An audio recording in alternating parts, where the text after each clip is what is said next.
Again, please welcome motivational speaker, life coach, mentor, and corporate trainer, Alicia Braswell. Thank you. We're going to try this again. Try this one more time. Is there anything else, Kim? Not right yet. Oh, thank you. Hello, everyone. How is everybody doing? Good. We're going to try that one more time. Hello, everyone. How is everybody doing?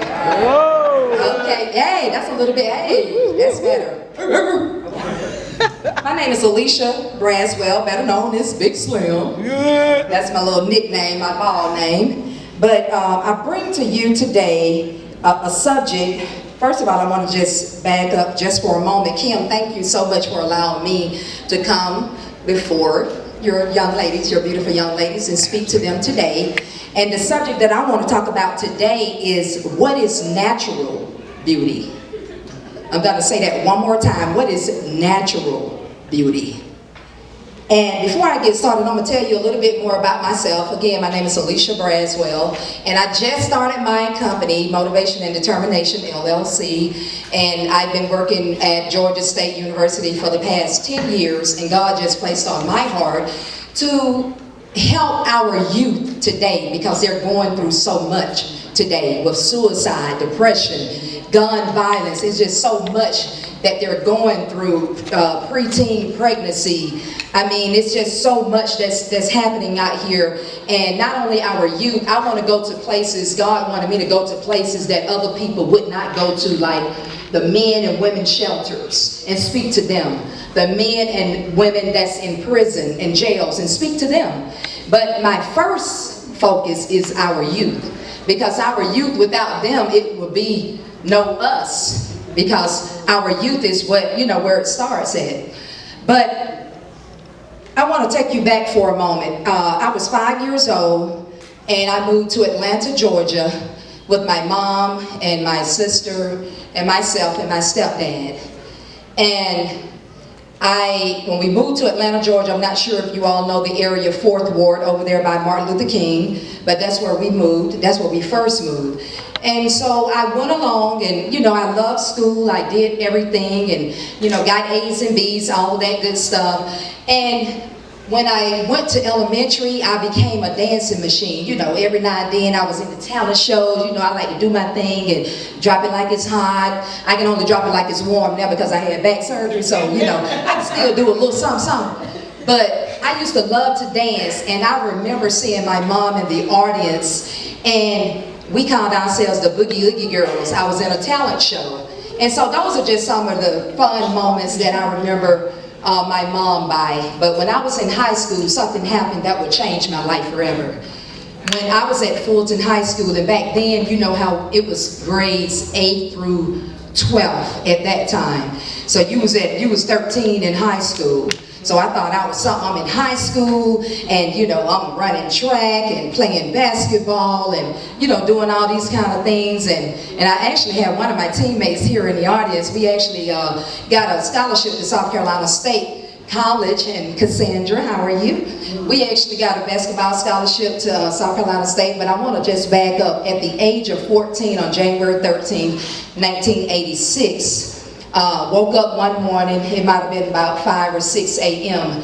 and my mom was waking up, and when she woke up, my stepdad was on the way out of the door, and she hit the back of his head, and she started to breathe a certain way.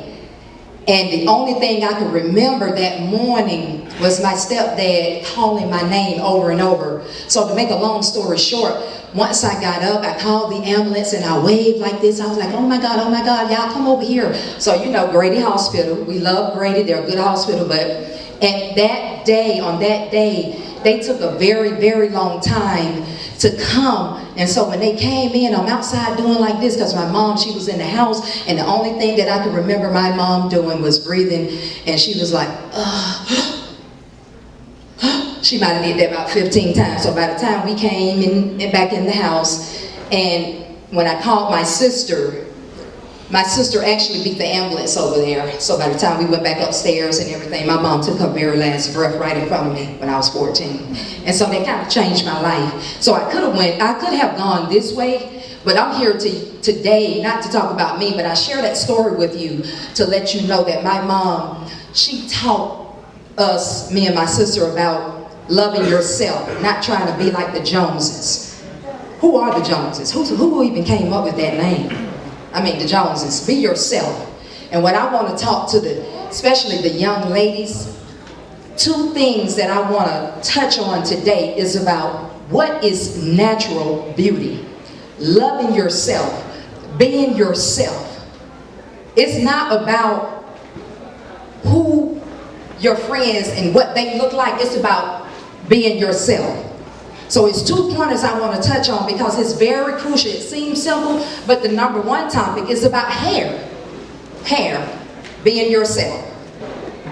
Because see, don't get me wrong, I'm not saying anything is wrong with little beautiful white girls, Asian girls, Hispanic girls. They're all beautiful. I love them. But what I want to focus on today is our beautiful African American daughters and our beautiful girls today. We have so many styles about our hair. I just want them to learn to love who they are. Love yourself. I mean, just like my hair is natural. You have to learn to love yourself. And when you learn to love yourself, it is nothing that no one could tell you that you can't do.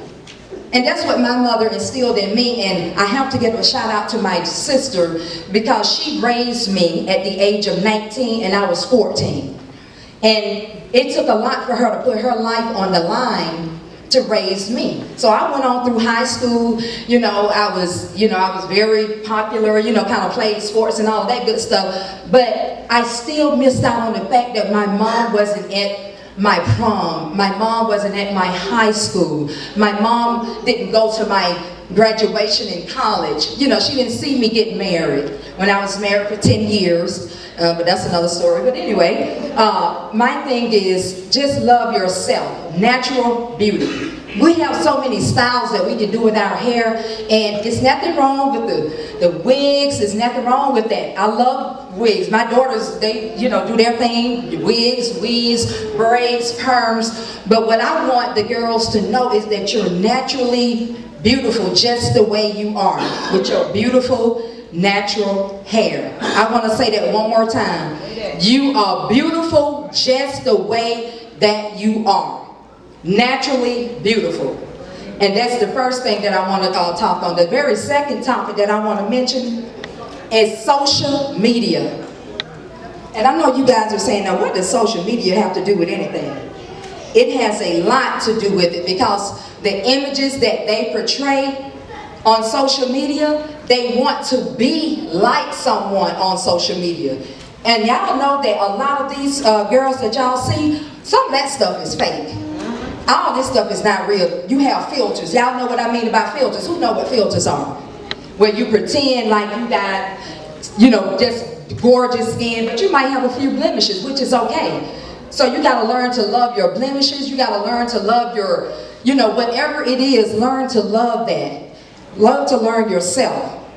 Now I just wanted to, I did a little research and I want to just tell you what natural, when I looked up natural, the word natural actually means existing in nature and not made or caused by people without a chemical substance. And I wanted to, I like the fact that when they say it's not caused by people, in other words, the opposite of being fake, it's like being real. When you're natural, it's being real. And another thing that I just wanted to define, and when I looked up beauty, it was the quality of being physically attractive and giving pleasure to the senses of the mind. But I want to leave you with this. Now, when you see, you have so many girls today, when you see other girls on social media, you kind of want to be like them. And it's gotten so bad to the point where girls are willing to even hurt themselves to try to be like somebody if you don't get enough likes and, Facebook and Twitter and Instagram and Snapchat. just lights, camera, action. So if you don't get enough likes, sometimes that causes girls to be depressed. I mean, they go into real depression. So we gotta learn, just love yourself. If it's anything that I want you to take away today, it's several things. How do you do that and just love yourself without trying to be like somebody else? Stop trying to be like somebody else. Be yourself. You are beautiful. You are enough. You are wonderfully made. God made you, and you need to love yourself. We have people that are short. We have people that are tall, like Kim. Then you got people that could be skinny, and people that can be, I don't like to use the word fat, but big bone, healthy, whatever you call it. Guess what? You are still beautiful and wonderfully made. That's what I want them to walk away, and I want them to just get used to the fact that your hair is beautiful. Your coils are beautiful. Your shortcut is beautiful. Your dreadlocks are beautiful. I don't care what style. It's so many different styles. When I researched this, I was like, wow, it's so many ways that we can wear our hair. It's just so much that we can do with our hair. And just love yourself. Walk up straight. Have good posture. Look people in the eyes when you're talking to them. Know that you're beautiful. And you are enough just the way that you are. It's not about the other person that you see on Facebook, all these love and hip-hops and all these bodysuits and all these things that these people are wearing. You guys got to remember, it's a lot of makeup. It's a lot of stuff just made up. These people don't look like that when they take off this mask. I'm telling you, they don't. So you need to love yourself. And parents, I'm going to say something to you. Even for myself, that I just learned at a presentation last week that Kim invited me to. We have to tell our children every day, you are beautiful.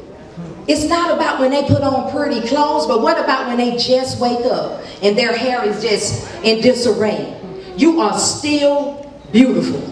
You are enough. You are wonderfully made. You are beautiful. God made you. And I don't want you to be like nobody else but yourself. So the last thing that I want to leave you with is that I am